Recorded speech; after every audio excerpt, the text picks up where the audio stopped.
back, travelers, to your referral roadmap. This podcast is dedicated to helping you unleash your personal and business revenue potential by cultivating referral relationships. In this 10-part series, we're diving into the dynamic realm of prospecting. We'll be exploring how prospecting in business can be a key driver of success, offering insights and strategies to master this essential skill to build your own referral-based business. Today, we're talking about unveiling social selling secrets, transforming connections into clients, with our guest, Danielle Stoltz. Danielle is the founder and digital media strategist of Danielle Stoltz Creative Media. I know she's going to have a ton of nuggets of knowledge for us today, but before we jump into that, I did want to redefine prospecting for the travelers who have not been on this journey with us up until this point. So, prospecting are the behaviors or activities that you or actions that you execute, creating referrals and or leads resulting in revenue for you or your company, also known as making it rain, as Athena likes to say. And then in a little note, I did want to say, in the digital age, building meaningful connections is just the first step. So the real magic really lies in converting those connections into loyal clients. So today, as we dive into this secrets of social selling that's going to help us achieve just that, Athena, what do you have for us today? Well, first of all, I am so excited, Danielle, that you're here. This is going to be so excited, friends. For her to unpack her superpower to help us. And you're going to want to like and subscribe, save this, because we're going to have how you get in contact with her. So if you're dreaming of building a brand, so you'll really want to make sure that you stay connected. But before we get into talking to her, and of course, we're going to have Jada give us some facts and figures, I want to tell you guys a little story. I am not, and I'll just be very honest here, I am not an expert at becoming a brand on social media, becoming an influencer on social media. It's why I have a relationship with Danielle, because I am not good at those things. That's not ever been my passion or my strength. But one of the things that I learned early on, and you guys know I love prospecting because I like taking control and being in control of my business revenue, is that, wow, there was enormous power in utilizing social media to prospect. Now that I got.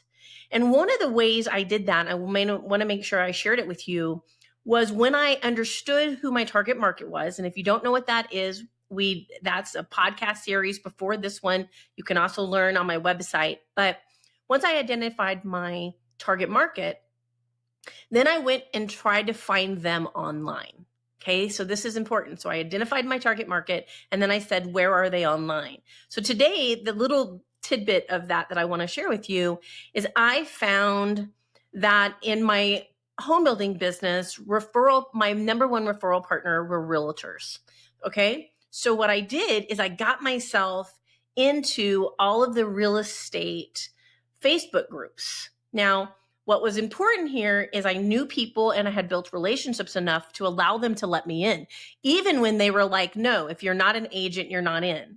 But they let me in because they knew my character and they knew I wasn't going to walk in and be a Napoleon and make it all about me and get in there and tell everybody, hey, you got to do business with me because I'm so amazing, right? No, right? Let's not do that. I call that being a Gaston, little Napoleon. We don't want to do that. But what I promised, that if they let me in, that I would add value and I would be a participant and a partner in those groups. And that's exactly what I did. And in the early days, I went in those groups and that's all I did. Look to, how do I serve? How do I serve? How can I help? And it didn't take long that pretty soon, when somebody needed our unique skill of building on land in Oklahoma, in our little small area, that 7 to 8 people would recommend us where other builders would get 1 or 2. Now, how does that happen? It didn't happen by me advertising. It didn't happen by me telling everybody how amazing I was. What happened is I got in there and I started building relationships and I made connectivity with these people and I added value to these people and I made it about them. And in the early days, that was one of our best prospecting activities for that company. Interesting enough, when we started the coaching company, I did the same thing. I got myself invited where there were other target markets, and I started adding value. And guess what happened? I started getting leads, right? So early on, my biggest client in my first 2 years of business came from one of those Facebook groups where I just added value and somebody needed a speaker and introduced me and so on and so forth. And I got the client. That's advertising you can't put a dollar on. It cost me time, energy, right? No financial, hard cost, soft cost because of my time. But this is what I'm talking about, and this is what we want to unpack. So how do you actually get results? That's really what's important to me, because I think unless you just want to become so famous that brands pay you to be famous, there's a strategy, and I'm sure Danielle can help you with that. Me, I have a different strategy. I want to connect with these people, and I want these people to become my clients, and I want to add value to them, and we want to build long-term relationships. So just something to ponder. It's happened twice, and I have seen now some of my coaching clients do the same thing. So I wanted to share that with you because that's different than just going out and seeing how many likes you can get. So that's my story, Jada, but you tell me the facts and figures, because I know some people on our journey like the facts and figures.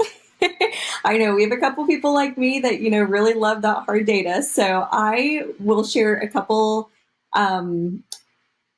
tidbits from a HubSpot study, but I do want to keep it short and sweet today so that we have plenty of time for Danielle. So I will hop right into it. I'm just going to read from the study. That way I hopefully don't make any mistakes, but we'll see. And then I'll make sure to link it in the show notes below for anyone that does want to continue reading on more about that. So social selling is not a replacement for other channels, and that's why 94% of social sellers also sell on their own website or a third-party online marketplace. 45% of sellers, the ability to build a community and actively engage with them is the most important feature on social media platform, or is the most important feature on a social media platform should have when it comes to social selling. So sorry about that. And then sales professionals who use social selling close 40 to 50% more new business than those who don't. Hello. Hello. That's a lot. According to LinkedIn, 78% of businesses that use social selling outperform those that don't. Plus, businesses that prioritize social selling are 51% more likely to reach their sales quota, according to the LinkedIn data. And if you're a B2B salesperson, consider LinkedIn and Facebook. According to HubSpot's 2024 State of Sales report, these are the top 2 most effective social media platforms for B2B salespeople to find new prospects. So now that we've talked about some facts, it's time to hear from our expert on this, Danielle Stoltz. Welcome, Danielle. Can you share a little bit about your background, experience when it comes to social selling, how you got started in this field? Just, introduce yourself to our audience. We'd love to hear from you.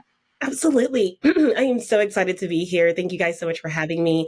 My experience in social media kind of stretches back to when I graduated. I studied mass media communications with the emphasis in print journalism. So I started out in newspaper. And when I was in college, I'm a millennial, so I have to tout that when I was in college, Facebook was just for college students. It wasn't for businesses. But as soon as I graduated, I saw how quickly Facebook began to change. And sooner than later, our newspaper had a Facebook page, and I was doing social media for that and kind of just jumping in and learning. And so I saw how quickly things changed, and I went back and got my master's in new media journalism. And that's when I learned just how much you can use social media to tell stories. And that's why I really went into print journalism. And then eventually I went into broadcast journalism. And then about 7 years ago, I decided I wanted to, I think I said before, take control of my income and the legacy that I was creating for my family. And I started my own business, but I really did not know what I was doing. And so I actually started an Instagram account and was just like, I don't have a website, but I'm going to start, posting on here and just sharing. I said faith, motivation, and encouragement was what I started out with. And I realized I started connecting with authors, especially and publishers and women that were in small business. And I looked up and realized I had messaged a lot of people. I had real genuine connections through those relationships. And next thing I knew, I was, had clients that were contacting me and had a wait list. And I realized a lot of that had to do with those connections and relationship building that we're talking about today that really sets the foundation for social selling. So for the last 7 years, I have owned Danielle Stoltz Creative Media, and I have worked with publishers, authors, and small business owners. And I really kind of sum it up as mission driven organizations. And I have helped them to tell their story across social media as well as other digital platforms. Wow. That's a powerhouse. Friends, we got a powerhouse on the phone today. I mean, Truly, wow. That is amazing. I had no idea. Now that you had such extensive educational background along with experience, that's unique in your field. And that copy at writing is Yes. something that people are really looking for. And so something I didn't even know what I was setting the foundation for my business. And then lo and behold, I was like, newspaper kind of didn't last as long as I thought it was going to. And I thought it was going to be, walking down New York streets, working for the Wall Street Journal. And turns out I started my own business instead and love this path so much more. Well, that is so exciting. I will say, for those of you who are listening, to get somebody qualified that has not just experience. I see a lot of people within your field that have done social media for a company or something for a couple of years, and then they become a coach. The foundation that you have put into place, that is fabulous. Yeah. And it's Fabulous. really I think with social media, it does take multiple tries because as you have seen, I'm sure social media is ever changing. And so I just love this conversation. I'm going to try not to nerd out and talk all about all the things. Oh But no, I please love do. We're nerds. We love it. We are totally. But I do have a question for you, in regards to social selling. Right now, authenticity is like a key word. How important do you think it is in social selling? Oh, it's so important. It's something that I really strive to find with my clients because a lot of people are hiring other people or they're doing it themselves and they're kind of just posting something really quickly. And we used to have this kind of the algorithm used to respond to whatever, it used to be I could just post a quote and I'd get 50 likes on it. But now people really know what to expect with social media and know what they want. And so when you think about when you're scrolling, it's like I can see an ad, I can see a quote, I can see someone just doing another reel. But when someone starts talking to me, sometimes it's like the ones where I see a mom talking in the car. You can tell that she just dropped off her kids or she's waiting in the pickup line and she's like really talking from her heart. Or you see a business owner talking from their experience and the struggles that they've had in building their business. I think that's what stops me. And so I'm looking for someone that's going to stand out. And I always talk about stopping the scroll with your content. And I think that that's so important that your content, not just the video, not just the photo, not just a quote, but also what you're sharing really captures who you are and who your brand is. So how do you maintain that? Let's say if I was doing it for myself, two-part question. How do you maintain it? One, if I'm doing it myself, I'm a sole proprietor, or I have to do it myself.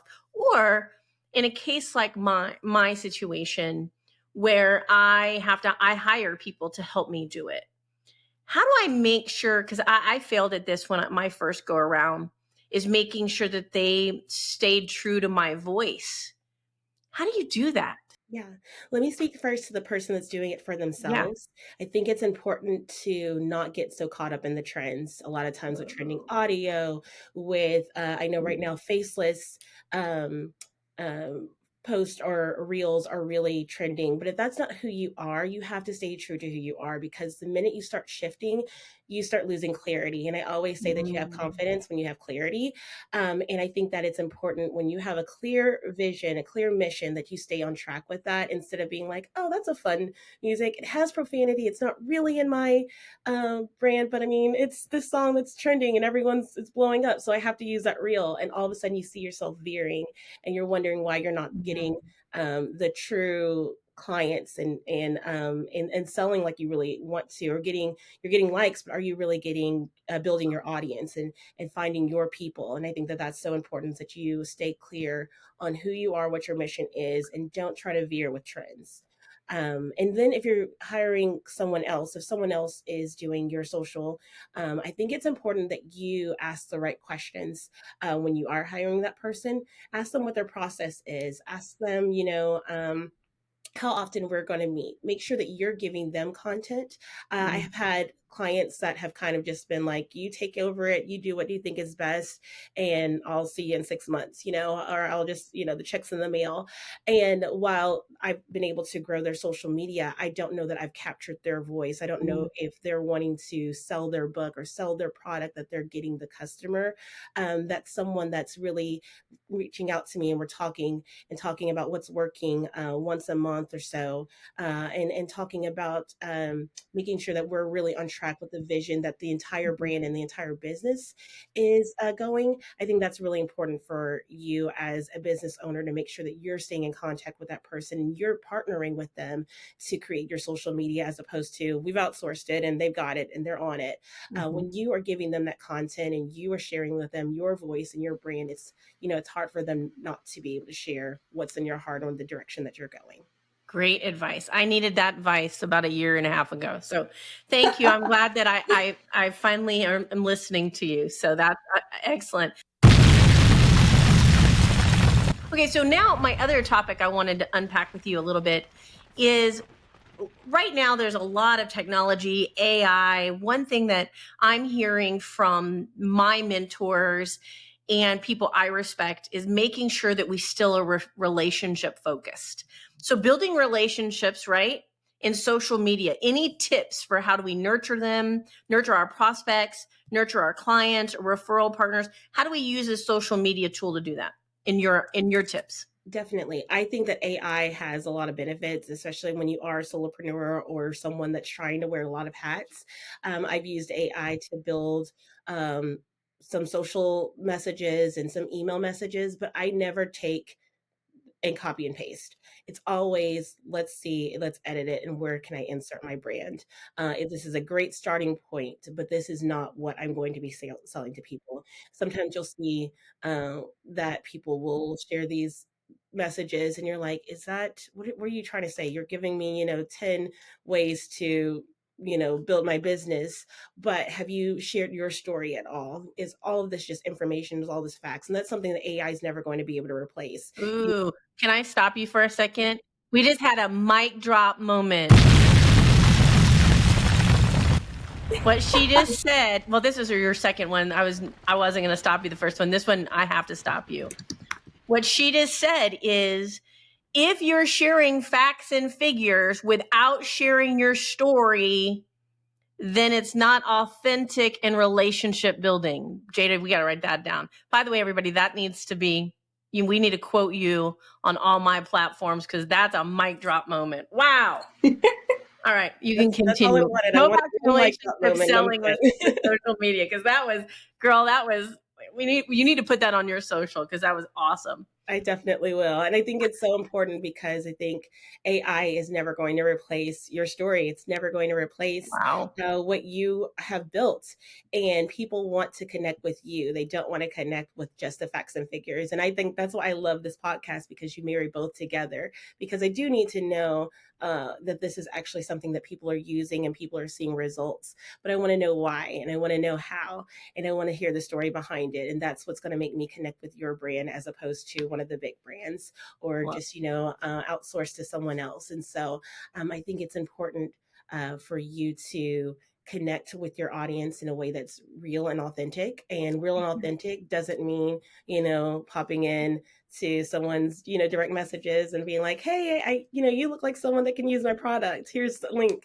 I think that it's important for you to really nurture that relationship. And that means, for me, I started following people that were my ideal client. I started commenting on their posts. I started sharing their posts to stories and saying, such great wisdom from this powerhouse of an entrepreneur. Make sure you give her a follow. Sometimes I would quote someone and I would say, make sure you're following this person for their content. And next thing I knew, I had followers that were really genuine, and they were sharing my content as well. And so you're building this relationship, and it does take time. I'm going to take one quick moment to insert. One of the things that I have learned with my clients is that you want to sell, once it starts talking about what you're selling before you start selling it. You don't want to say April Oh, 1st, my book launches, and so I'm going to start posting about it yeah. April 1st. Let's say that I want to write a book about being an entrepreneur, but for the last year, all I've been talking about is being a mom and the ups and downs of mom life. And next thing I know, I drop a book about being an entrepreneur, and none of my friends or family or followers even knew I was an entrepreneur. If I wanted to talk about being a mom in a book, and I've been talking about entrepreneur and I've never inserted my children in that, it works where you have to start talking about what you're going to sell before you sell it. And so you never want to go, I'm launching this today, I'm posting about it today, why isn't it selling right now? You've got to start talking about it well Mm. before. So I think that when it comes to nurturing that audience, before you want to start selling to them, you have to start talking to them. Oh, you're full of mic drops. Full of mic drops. All right.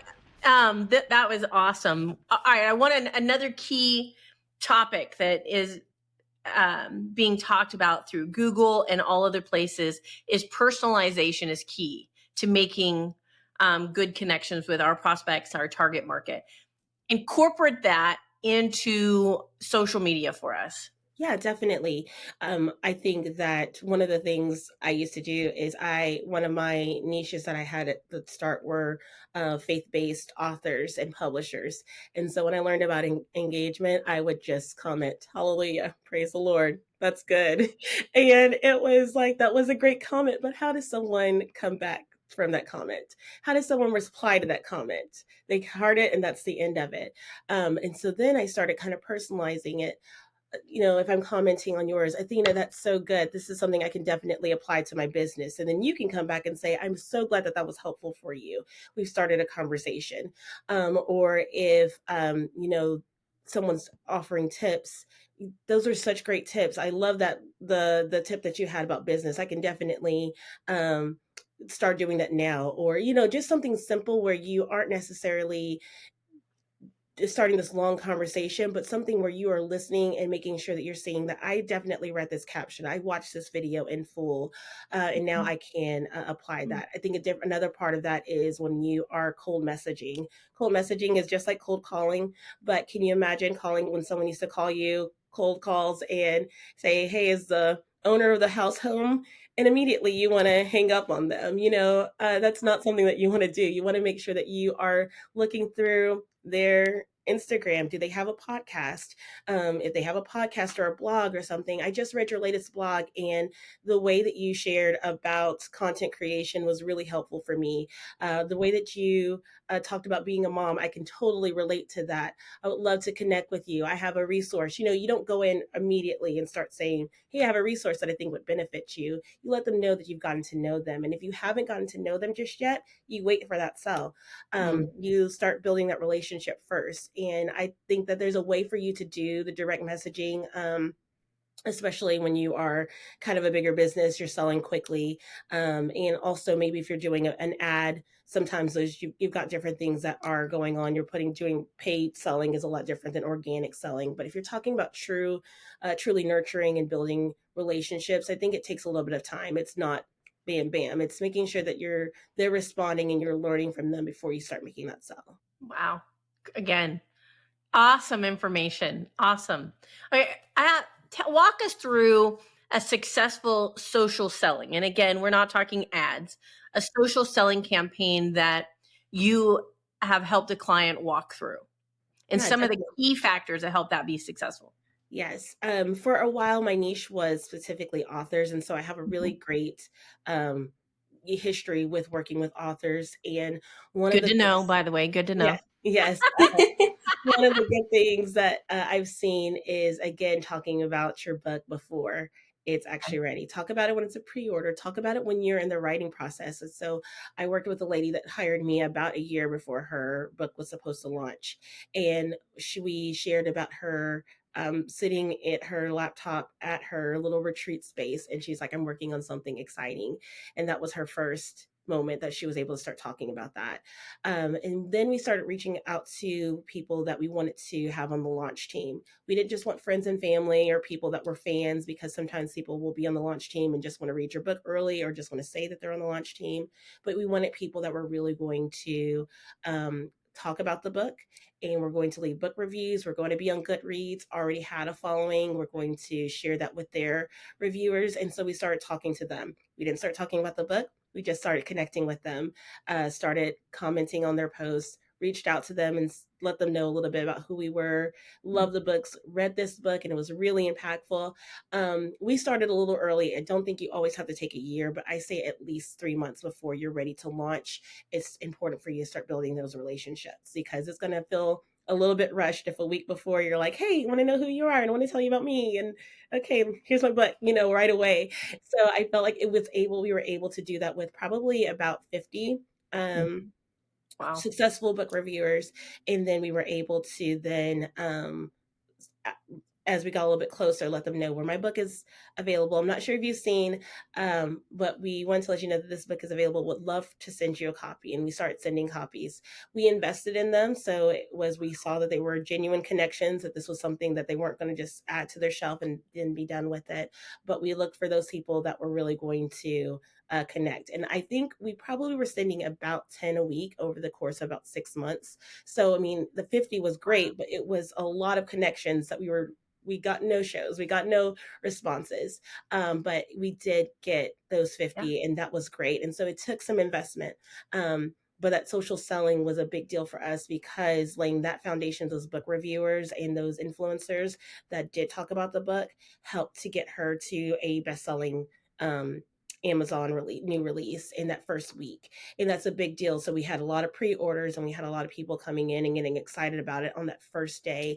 But again, we weren't talking about her book on that very first day. We were talking about it really over the course of a year. And so I think that a lot of times when we're talking about organic social selling, we're talking about a drip campaign.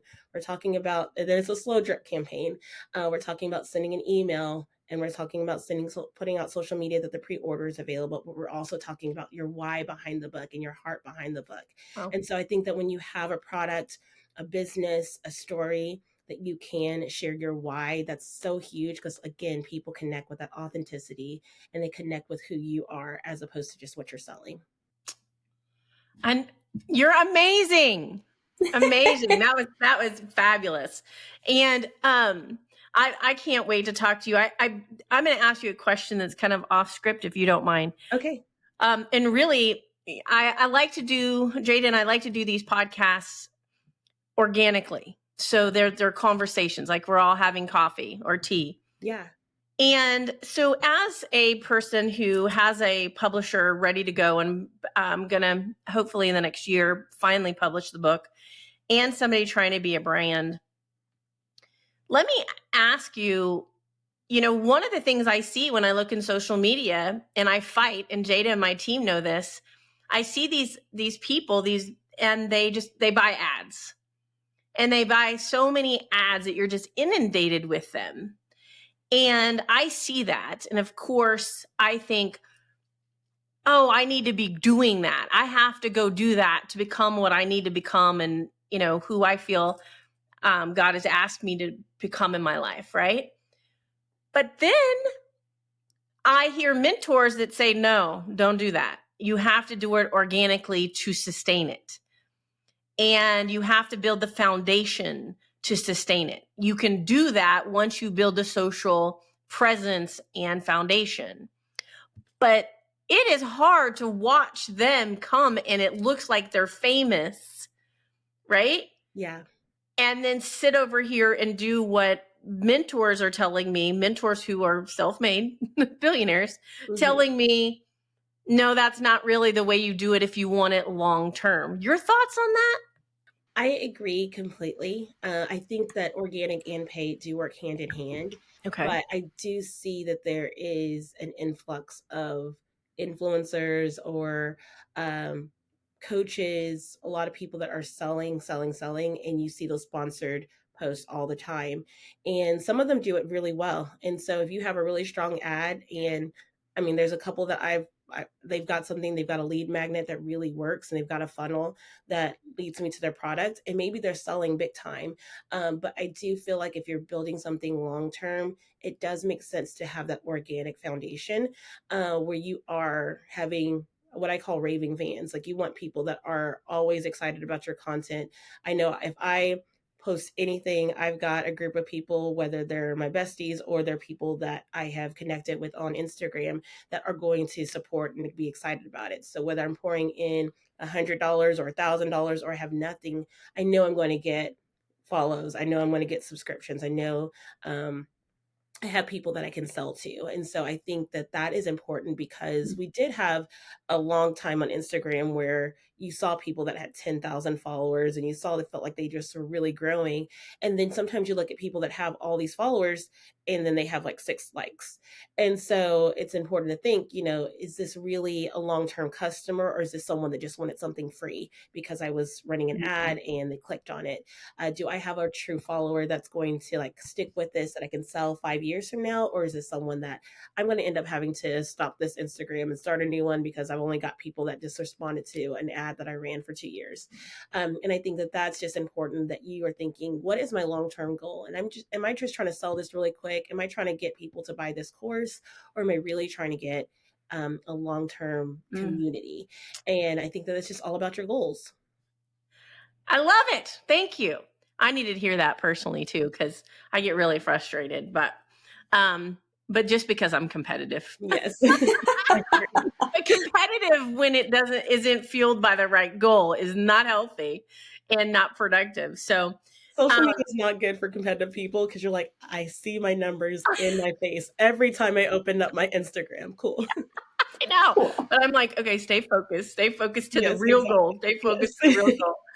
All right. Tell us, as we wrap up your portion here, I really want to ask, what do you want to tell this audience? What do you want to share with them? I say be patient and be consistent. That is what social media is about, to grow an authentic following. To if you want to be on Instagram or social media, whichever your fave is, stay in it for the long term. It takes time, it takes consistency, but you can grow. And if you want true followers, if you want people that are really going to engage, I think that that's the biggest thing to think about. And then I think that the next step is figure out who you are and what you want to say to people. Figure out your messaging, because that's the only way to stay consistent and authentic. Because if you don't know what you're saying, you don't know what you're doing, you're going to go back and forth, and you're like, I'm talking to my authors, I'm talking to my businesses, I'm talking to my mom. I don't know who I'm talking to today. So I think that once you have that consistency and that authenticity, it's going to help you to really grow. I love that. I do have, sorry guest, I have one more question for her, because I'm just so excited.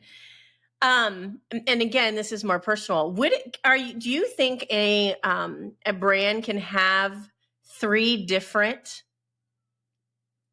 so where they have a business focus, like an overcoming focus, and maybe a philanthropic focus? Oh, absolutely. So I said businesses and authors, but I think that, and my mom said that joke right then, but I think that it's important for me to, if I'm talking to all 3 of those people, not every post is going to resonate with all 3 of those groups, but is my overarching message the same? Is who I am, is my brand the same? I talk a lot about categories or buckets when you are filling up your social media content. And so it's like, what bucket am I filling? Okay, so if I'm those 3 things, if I'm philanthropic, if I'm entrepreneurial, if I am talking, my overcoming message and just motivation, let's stay there, but let's not also go into, all of a sudden I'm doing dancing reels, and all of a sudden I am, I think that you can speak to all 3 of those categories, even in one post. Or sometimes you're just posting that, but posting to one of those categories. But I think it's important for you just to realize, like, okay, these are my 3 buckets. Maybe I have a 4th, but I'm not going to, like, for me, I talk about being a business owner, I talk about being a mom, I do have encouragement, and then I sell. And so that's sort of my 4 buckets that I talk to. But I make sure that overarching message of who I am, my consistency of my brand, is very clear on all 3 of those. That if you didn't just listen to that, that was a pot of gold. So I would definitely save this. What she just said is a pot of gold. I am not seeing that happen. And if you execute that, I'm going to. We're listening to it. She's going to help us. That was a pot of gold. Thank you so much for being here. I just want to kind of wrap up. Just for those of you, I know this has been a great session. Wow, I'm so excited. But I want to just pull out some of the things. First of all, she was talking about being authentic. She talked about adding value. She talked about building relationships, listening to your people, engaging in those conversations, making it personal, being consistent, persistent, and patient. I need that as a tattoo. And I will add one thing. Please measure and adapt. That's good. Right? That was the only thing I would add to that. So this is your strategy on how to build a raving fan, social media, and this platform. Thank you so much for having us. Jada, what's next? Yeah, Danielle, how can our audience reach you if they want to get a hold of you? Definitely. You can reach me at daniellestoltz.com. You can learn about all the products I sell and all the offerings that I have, as well as you can follow me on basically any social media platform because I'm trying them all at Danielle Stoltz. Awesome. Thank you, Danielle. And I'll make sure to link that, all of that in the show notes below too, so people can find you easily. Other than that, we did want to invite you to join our Success Revolution. It's our weekly blog fueled by relationships, referral, and revenue, where you can get those weekly growth strategies straight to your inbox to take control of your sales, revenue, and achieve your full potential. I'll link that subscription below in the show notes as well. And don't forget to like and subscribe so you can join us next week as Athena brings real talk and real strategies on Networking Ninja, unlocking sales opportunities through strategic connections. We'll see you next week.